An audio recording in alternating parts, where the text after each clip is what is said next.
InsyaAllah kita mulakan tazkirah kita pada petang ni dengan kita sama-sama membaca kitab Al-Fatihah. A'udzubillahi minasyaitonirrajim. Bismillahirrahmanirrahim. Alhamdulillahirabbil alamin, arrahmanirrahim, maliki yaumiddin. Iyyaka na'budu wa iyyaka nasta'in. Ihdinas siratal mustaqim, siratal ladzina an'amta 'alaihim ghairil maghdubi 'alaihim waladdallin. Amin. Assalamualaikum warahmatullahi taala wabarakatuh. Alhamdulillahirabbil alamin wal 'aqibatul muttaqin wala udwana illa 'alal zalimin. Asyhadu an la ilaha illallah wahdahu la syarikalah wa asyhadu anna Muhammadan 'abduhu wa rasuluh. Allahumma shalli wa sallim ala sayyidina wa nabiyina wa habibina wa maulana Muhammad imamil muttaqin wa qaidul du'an jahidin wa ala alihi wa sahbihi ajma'in. Amma ba'd. Semati sepulakan Fadilatul Imam Al-Fadilatul Bilal, kemudian Tuan Siap, kemudian Jawatankuasa Masjid, sidang jemaah muslimin muslimat, mukminin mukminat, Allah. Alhamdulillah, kita banyak kepuji dan syukur kepada Allah Subhanahu Wa Taala kerana dengan limpah guna rahmat daripada Allah terdapat solat zuhur secara berjamaah. InsyaAllah mudah-mudahan Allah Ta'ala menerima akan amalan solat kita pada petang ini, insyaAllah. Jadi kita mengisi sedikit masa kita dengan kita menyambung tazkirah yang dipetik dalam kitab At-Tazkirah fi Ahwalil Mauta wa Umurul Akhirah, peringatan pada menyatakan kelakuan orang yang mati dan juga urusan-urusan akhirat. Dan kita masih lagi dalam pembahasan tajuk aktiviti malaikat, aktiviti malaikat maut sehari-hari. Apakah aktiviti malaikat maut sehari-hari? Hari itu kita dah bincang sedikit berkenaan dengan aktiviti malaikat maut. Jadi pada petang ini tersambung lagi. Berkata Ja'far bin Muhammad, telah sampai berita kepadaku bahawa malaikat maut menyalami manusia. Malaikat maut menyalami manusia setiap hari, setiap kali masuk waktu solat. Telah sampai beritaku menyatakan bahawa malaikat maut itu bersalam ataupun menyalami manusia setiap kali masuk waktu solat. Demikian disebutkan oleh Imam Mawardi. InsyaAllah Tuan. Kerana kita tak pasal lah. Sebab malaikat maut ni lah kita tak nampak kan, malaikat gaib. Kita tak sedar lah dia rupanya ada riwayat mengatakan dia bersalam pada kita setiap kali masuk waktu solat.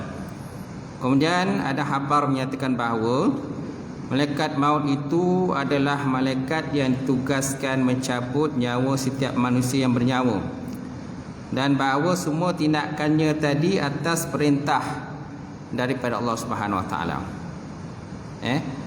Jadi malaikat ni memanglah masing-masing ada tugasnya, terutama sekali malaikat maut atau nama lainnya ialah Israel.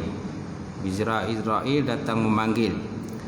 Jadi segala tindakan yang dilakukan malaikat maut tadi semuanya ala amrillah, di atas urusan ataupun perintah daripada Allah Subhanahu Wa Taala. Itu juga di atas penciptaan makhluk, kemudian segala perbuatan Allah Subhanahu Wa Taala itu semuanya disandarkan kepada Allah Subhanahu Wa Taala. Walaupun dari segi zahiriatnya tugas ini dipikul oleh malaikat maut, tetapi hakikatnya sebenarnya di atas kudrah iradah Allah Taala dan juga perintah daripada Allah Taala. Kalau tidak ada perintah, maka tidak akan dilakukan oleh malaikat maut sebagaimana disebut sebelum ni. Kalau tak ada perintah, malaikat pun tak buat. Jadi kita tahulah malaikat ni makhluk yang begitu taat dan juga patuh kepada arahan Allah Subhanahu Wa Taala. Kalau boleh kita pun begitu juga. Berbeza dengan pandangan Ibnu Atiyah. Pandangan Ibnu Atiyah menyatakan bahawa dalam kaitan ini ada riwayat menyatakan bahawa semua binatang dicabut nyawanya langsung oleh Allah Subhanahu Wa Taala. bukan oleh malaikat maut. Dia kata, di pandangan Ibn Atiyah, dia kata semua binatang bahaim, bahasa Arabnya bahaim mana binatang, semuanya dicabut nyawanya langsung oleh Allah Subhanahu Wa Taala, bukan daripada malaikat maut. Jadi rupanya Allah Subhanahu Wa Taala itu sendirilah yang mentiadakan kehidupan mereka. Yang mentiadakan kehidupan mereka itulah Allah Taala sendiri, bukannya para malaikat maut. Baik, kemudian dan dikatakan pula sebenarnya manusia juga sama. Sebenarnya manusia juga sama, cuma manusia ini ialah makhluk ciptaan Allah Ta'ala yang mulia. Maka pencabutan nyawa mereka diurus oleh malaikat maut dan beberapa malaikat lain yang membantunya menguruskan manusia. Maksudnya Allah Subhanahu Wa Ta'ala menciptakan malaikat maut, dan dengan lewat daripada tangan Allah Ta'ala dia melakukan pencabutan nyawa manusia. Kemudian dialah yang kata menarik nyawa tadi, dan dialah yang melepaskan dia. Kemudian dialah yang mengeluarkan daripada tubuh manusia, serta penciptaan bala tentera bersama malaikat maut itu untuk bekerja bersama dengannya, dan juga semua itu di atas perintahan daripada Allah Subhanahu Wa Ta'ala, tuan-tuan. Itu semua adalah perintah Allah Ta'ala. Jadi maknanya kita ni sebagai makhluk yang mulia, apalagi anak Adam, apalagi orang yang beriman kepada Allah Subhanahu Wa Ta'ala. Disebutkan sebelum ni macam mana proses pencabutan nyawa manusia oleh malaikat maut kepada orang beriman, berbeza dengan proses pencabutan nyawa kepada orang yang kafir, yang tidak beriman kepada Allah Ta'ala. Orang beriman kepada Allah, proses pencabutannya sangat lembut, mudah, tidak kasar. Sedangkan orang yang tidak beriman kepada Allah Ta'ala, proses pencabutannya dengan kasar, kan, dengan digentak. Kemudian kalau disebut sebelum ni, maknanya seperti besi yang panas itu, kan, besi yang panas dimasukkan dalam kapas yang berbulu, kan, kemudian ditarik kapas tadi. Besi panas tu ditarik, masuk dalam kapas, kemudian ditarik. Sudah tentu akan adalah kapas-kapas yang melekat kepada besi tersebut. Itulah ibarat yang paling mudahlah. Macam mana proses penarikan nyawa oleh malaikat maut pada orang yang ahli maksiat, yang tidak beriman kepada Allah Subhanahu Wa Ta'ala.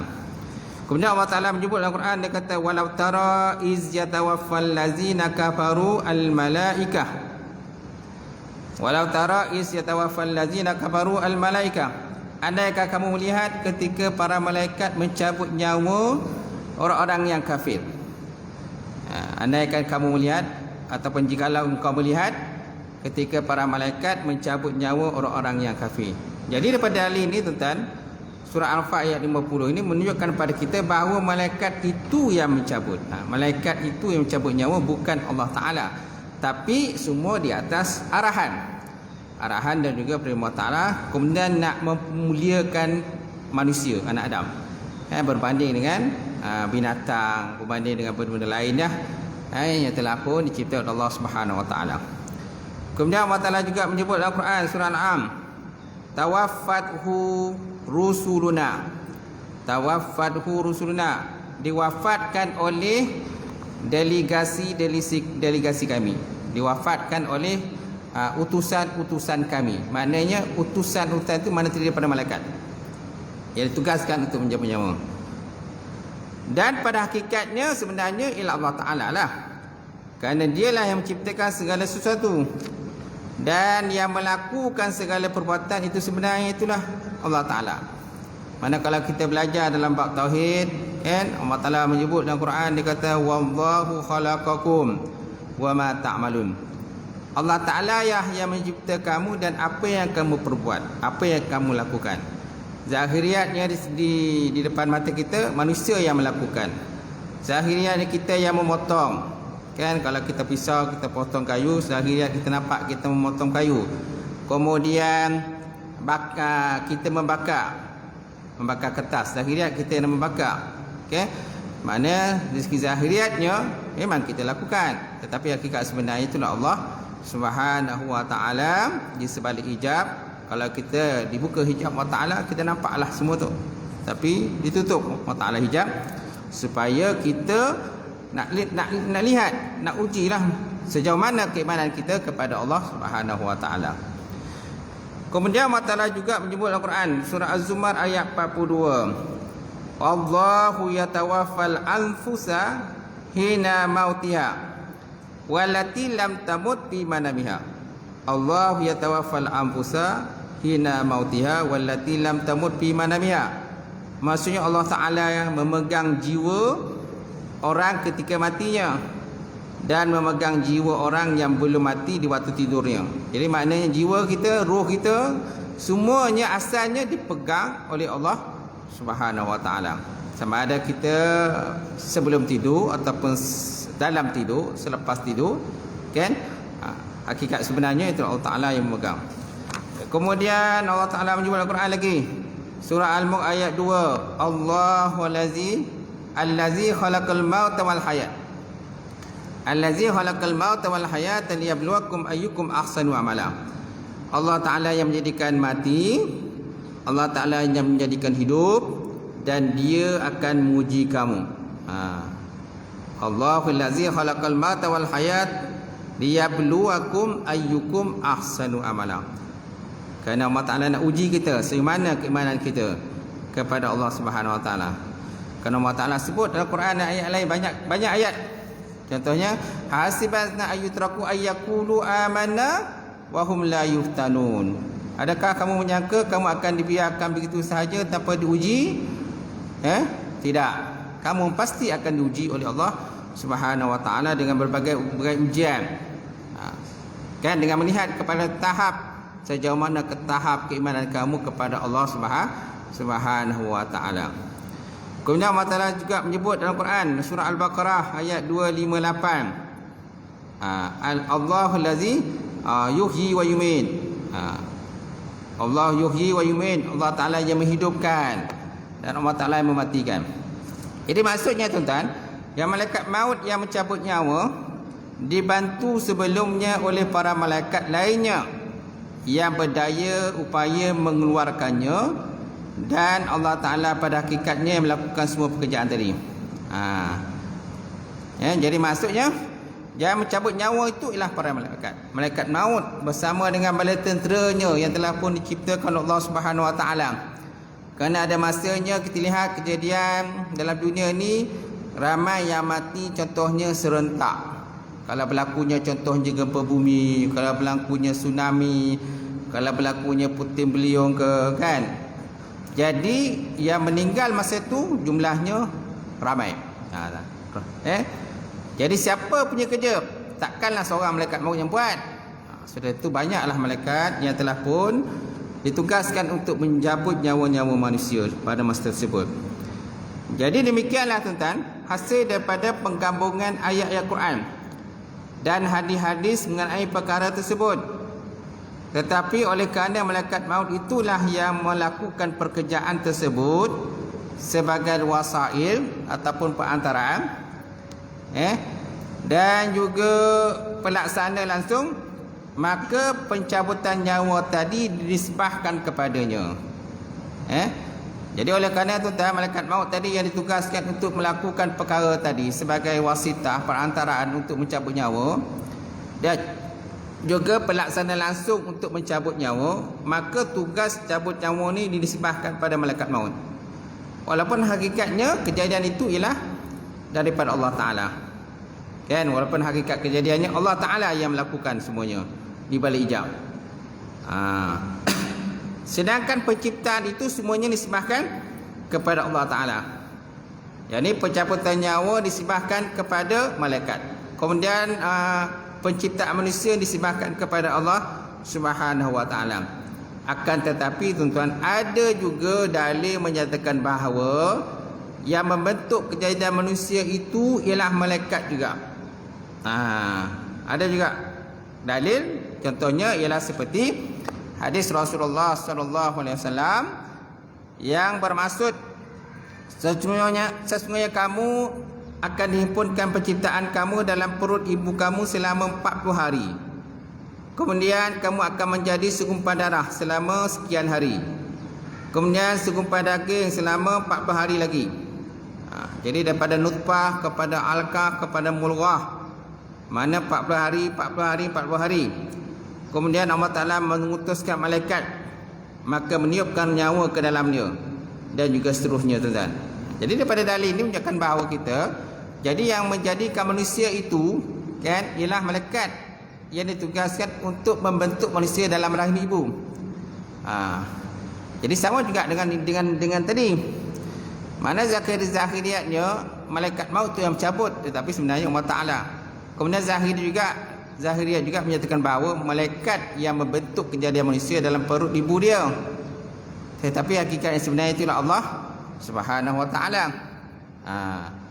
Jadi oleh kerana malaikat itu yang kita meniup membentuk manusia dalam tubuh ataupun rahim ibu, maka penciptaan itu dinisbahkan ataupun disandarkan kepada malaikat, tidak disandarkan kepada Allah Ta'ala.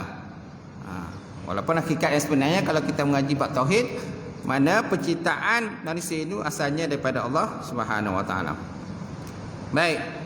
Jadi sabda Rasulullah SAW, dihimpunkan penciptaan dalam perut ibu. Ada keterangan yang lebih terperinci daripada Ibnu Mas'ud. Diriwayatkan daripada Al-Amasi, daripada Khaisamah, dan juga daripada Abdullah bin Mas'ud. Sesungguhnya apabila nutfah telah masuk ke dalam rahim perempuan, kemudian Allah Ta'ala berkenak menciptakan dia menjadi manusia, maka nutfah tadi akan menyebar dalam kulit perempuan di bawah tiap-tiap kuku dan juga rambut dia. Kemudian dia tinggal di sana selama 40 hari. Kemudian dia turun menjadi darah dalam rahim perempuan. Inilah dimaksudkan dengan dihimpunkan nutfah. Ini yang dimaksudkan dengan dihimpunkan nutfah. Lepas tu alaqah. Mana pertemuan alaqah ni pertemuan air mani. Kemudian pembentukan menjadi segumpal daging. Kemudian dibungkus dengan tulang-tulang dan sebagainya. Okey.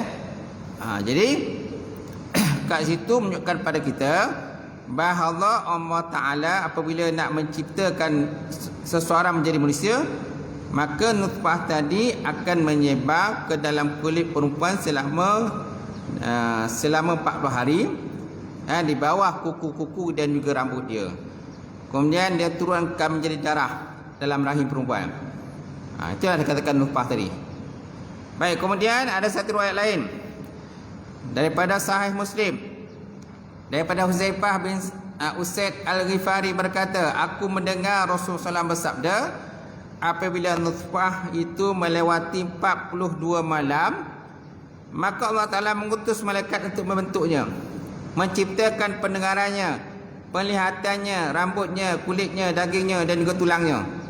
Kemudian malaikat itu berkata, ya Allah, ya Tuhanku, apakah lelaki atau perempuan? Ya Allah, Tuhanku, apakah lelaki atau perempuan? Dan seterusnya dia disebutkan hadis itu selengkapnya. Okey. Jadi hadis ini hadis ini tafsir dan terangkan dalam hadis sebelumnya. Kerana diutuskan malaikat pada nutfah, barulah dilakukan setelah genap 42 hari dalam rahim. Maka camkanlah.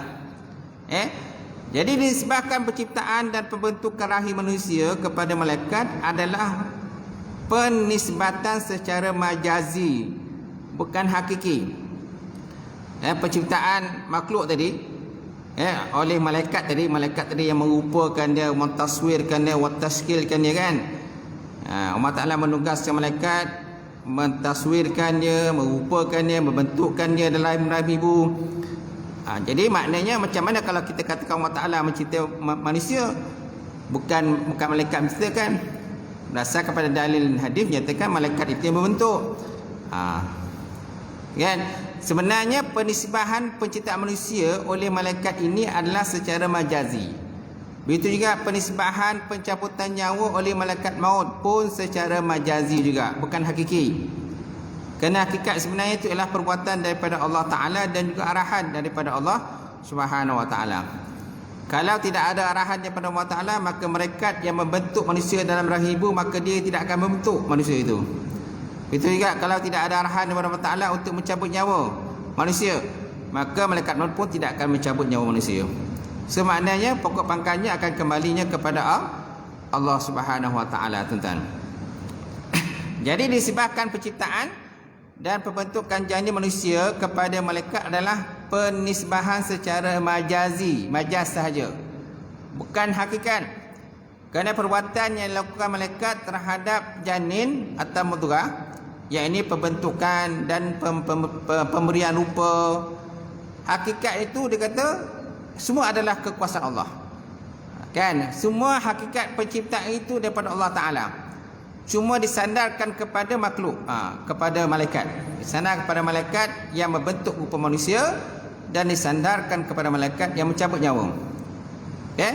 Tidakkah anda melihat beberapa ayat Quran Allah Ta'ala menisbahkan pada dirinya sendiri dalam penciptaan yang hakiki, dan sama sekali Allah Ta'ala tidak menisbahkan pada siapa pun. Umpamanya Allah Ta'ala menyebut dalam Quran, dia kata walaqad khalaqnakum summa sawwarnakum. Walaqad khalaqnakum summa sawwarnakum.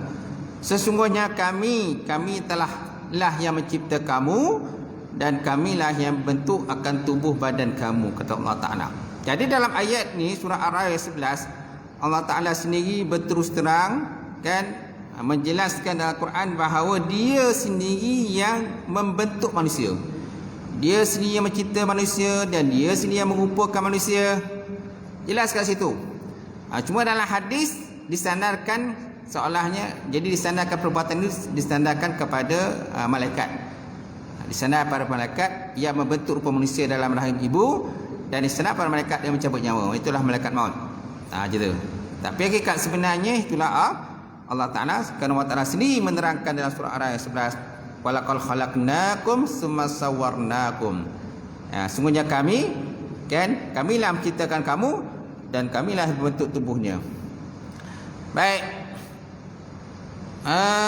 Dan ayat-ayat yang lain, di samping sekian banyak dari dalil yang qat'i, kerana memang tidak ada pencipta hakikat yang sebenarnya melainkan Allah Subhanahu Wa Ta'ala. Allah Subhanahu Wa Ta'ala Rabbul Alamin. Demikian juga sabda Rasulullah SAW. Nabi juga pernah bersabda, dia kata kemudian Allah Ta'ala mengutus malaikat, maka dia meniupkan nyawa ke dalamnya. Maksudnya bahawa peniupan nyawa itu lewat sebab musabab. Peniupan nyawa itu lewat sebab musabab. Dengan sebab itu Allah Ta'ala mencipta roh dan kemudian pada janin manusia. Jadi maknanya malaikat itu yang berbentuk, kan, sawar dia membentuk, kemudian peniupan roh itu daripada Allah. Jadi peniupan roh itu daripada Allah Ta'ala. Yang membentuk, mentaswirkan rupa manusia itu ialah malaikat itu yang dalam rahim ibu. Okey? Kemudian yang menunjukkan roh siapa? Adakah malaikat? Tidak. Rupanya yang menunjukkan roh itu ialah Allah Subhanahu Wa Ta'ala. Jadi maknanya hakikat sebenar itu penciptaan ialah Allah yang mencipta manusia. Baik, kemudian apa lagi tuan-tuan? Dan demikian pula tentang sebab-sebab lain yang biasa berlaku. Sesungguhnya sebab-sebab itu sengaja diadakan Allah Ta'ala, bukan oleh yang lain. Contoh paling mudah adalah penciptaan Nabi Adam lah. Penciptaan Nabi Adam AS, kan, di mana Allah Ta'ala sendiri yang menciptakan Nabi Adam, membentuk Nabi Adam, kemudian ditiupkan ruh kepada Nabi Adam AS. Baik, kemudian bagaimana pula dengan kutu ataupun jenis? Ada juga pandangan yang sesat, dia kata, yang menyatakan bahawa penciptaan sebenarnya adalah makhluk, bukan daripada Allah. Dia kata ini prinsip yang mesti dipegang teguh, dia kata. Kerana dengan berpegang teguh pada prinsip ini, maka akan selamat daripada pandangan-pandangan mazhab yang sesat dan golongan yang berpendapat bahawa kejadian alam ini yang membentuk manusia. Manusia terjadi dengan sendirinya, dia kata. Ini dasar pandangan sesat. Mustahil lah alam ini terjadi dengan sendirinya. Mustahil lah diri kita terjadi dengan sendirinya. Mesti ada yang saniq, khalik, pencipta. Sedangkan kita makhluk yang kena cipta. Mustahil alam yang begitu luas terbentang, tidak ada pencipta. Kereta paling mudahlah, kereta mesti ada pembuat kereta. Rumah mesti ada pembuat rumah. Okey. Lepas tu bangunan mesti ada pembuat bangunan. Kapal terbang mesti ada pembuat kapal terbang. Mustahil benda yang ada dalam dunia tidak ada pembuat, mesti ada pembuat. Apalagi ya alam itu luas terbentang. Luas 7 petal langit, 7 petal bumi dan sebagainya. Mustahil benda ini ada tanpa ada pencipta. Baik. Kemudian Anas bin Malik. Malik bin Anas pernah ditanya tentang kutu. Malik bin Anas pernah ditanya tentang kutu Imam Malik, apakah binatang itu nyawanya juga dicabut oleh malaikat maut? Apakah binatang itu pun nyawanya pun dicabut oleh malaikat maut? Kutu tadi, Al-Barais dalam bahasa Arab. Sebelum menjawab, dia menundukkan kepalanya beberapa saat.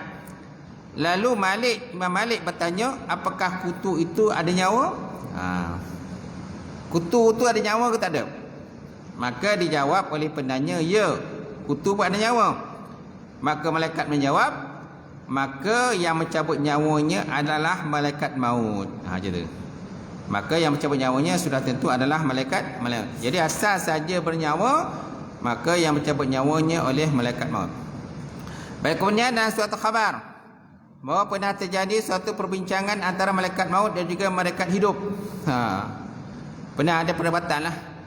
Perdebatan atau perbincangan antara malaikat maut dengan malaikat hayat. Maka kata malaikat maut, dia kata, aku yang mematikan yang hidup. Maka berkata pula malaikat hayat, aku pula yang menghidupkan yang mati. Maka Allah Ta'ala pun menurunkan wahyu kepada keduanya, malaikat maut dan juga malaikat hidup, hayat.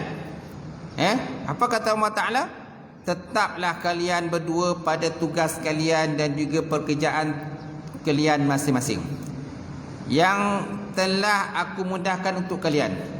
Akulah sesungguhnya yang mematikan dan menghidupkan. Tidak ada yang mematikan maupun yang menghidupkan melainkan kepada aku. Melainkan akulah yang menghidupkan, mematikan. Jadi mana terjadi perdebatan antara malaikat hidup, malaikat yang menghidupkan manusia dan juga malaikat mematikan manusia. Kata malaikat maut, aku yang mematikan manusia. Kata malaikat hidup, aku menghidupkan manusia. Jadi dua-dua debat. Dua-dua debat bantah. Maka Allah Ta'ala menurunkan wahyu lah kepada keduanya. Kata apa kata Allah Ta'ala? Tetaplah kamu di atas urusan kamu dan juga pekerjaan kamu. Kamu wahai malaikat maut, tugas kamu cabutkan nyawa. Engkau pula malaikat hayat ni tugasnya menghidupkan manusia. Kemudian Allah Ta'ala kata, dia kata, sesungguhnya akulah yang sebenarnya yang mematikan dan menghidupkan manusia. Tidak ada yang mematikan maupun yang menghidupkan melainkan pada akulah yang melakukannya. Demikianlah tentang disebutkan oleh Imam Ghazali dalam kitabnya Ihya Ulumuddin, tuan-tuan. Okey, alhamdulillah sekadar itulah tuan-tuan perbincangan kita yang dapat kita berkongsi pada petang ini. Mudah-mudahan dengan sedikit perbincangan ini insya-Allah sebanyak dapat menambahkan pengetahuan kita, memantapkan iman kita, dan mudah-mudahan Allah Ta'ala sentiasa memberi taufik hidayah kepada kita untuk kita melakukan perkara-perkara yang terbaik, insya-Allah, dalam kehidupan kita. Wallahu a'lam bishawab. Auzubillahi minasyaitonirrajim. Bismillahirrahmanirrahim. Alhamdulillahirabbil alamin wassalatu wassalamu ala asyrafil mursalin wa ala alihi washabbihi ajmain. Allahumma zidna ilman nafi'a wa yaqina as-sadiqa wa 'ala mutaqabbala wa rizqan halalan mubarakatan katsira wa siyana fataya alim wa lana qulubana bi nuri ma'rifatika wa tahlana arifin. Allahumma faqina fid-din, Allahumma faqina fid-din. Allahumma ja'al hadza jam'an marhuma wa tafarraqana min ba'di tafarruqan ma'suma. Rabbana atina fid dunya hasanah wa fil akhirati hasanah wa qina azabannar. Walhamdulillahirabbil alamin. Taqabbalallahu minkum.